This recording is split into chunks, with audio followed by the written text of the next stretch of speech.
For more than 1,000 years, the Roman Empire ruled the ancient world. They built roads, laws, and an unstoppable army. Yet somehow, this superpower collapsed. And one question remains: why did the greatest empire in European history fall? Today, we return to the battlefield of history, where decisions, conflicts, and unseen pressures pulled Rome toward its final downfall. Rome had enemies everywhere. On the northern borders, Germanic tribes pressed in. But this wasn't just about war, it was a massive migration. The Goths, Vandals, and others were fleeing from even stronger forces pushing them west. Rome, already stretched thin, struggled to absorb them. The borders didn't fall in one day. They cracked slowly. And when the Huns under Attila pushed wave after wave of tribes into Roman land, the empire was forced to fight on too many fronts at once.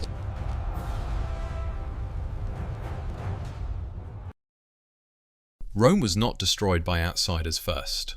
Rome weakened itself from within.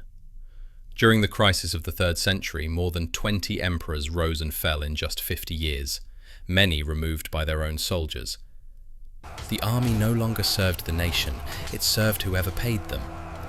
While Romans fought Romans, the borders stood unguarded and enemies waited for their moment. To maintain a territory twice the size of modern-day Europe, Rome needed a strong economy, but constant war drained the treasury. Coins were devalued, prices rose.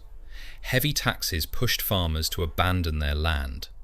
Some of Rome's wealthiest provinces slipped out of control. Even the legendary Roman legions suffered from low pay and poor equipment. An empire cannot win battles when its economy is collapsing underneath it. In an attempt to manage the huge territory, Emperor Diocletian divided the empire into East and West.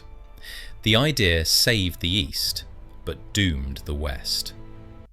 The Eastern Empire, with wealthy Constantinople, had trade, gold, and military strength.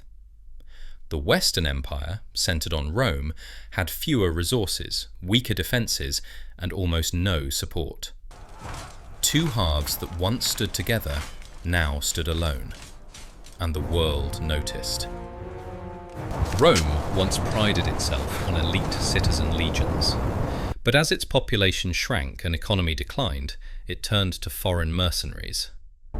Some fought loyally, others shifted sides when they realized Rome was no longer the unstoppable force it once was. In some regions, foreign generals held more real power than Roman officials. In the year 476, a symbolic moment arrived. The general Odoacer, of Germanic origin, removed Romulus Augustulus, the last Western Roman emperor. Rome did not fall in one dramatic battle. It faded, weakened by centuries of pressure, until a final push was enough to topple it. The Eastern Empire survived for another 1,000 years, but the ancient glory of Rome had come to an end. Rome didn't fall because of one enemy. It fell because its foundations cracked from within. And that lesson still matters today.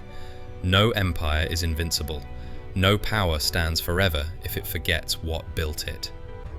Rome collapsed, but its legacy lives on in our laws, our architecture, our languages, and our civilization. This is not just the story of Rome. It's a warning written across the pages of human history. Thank you for watching this far. Remember to like, share, and subscribe to get more interesting information.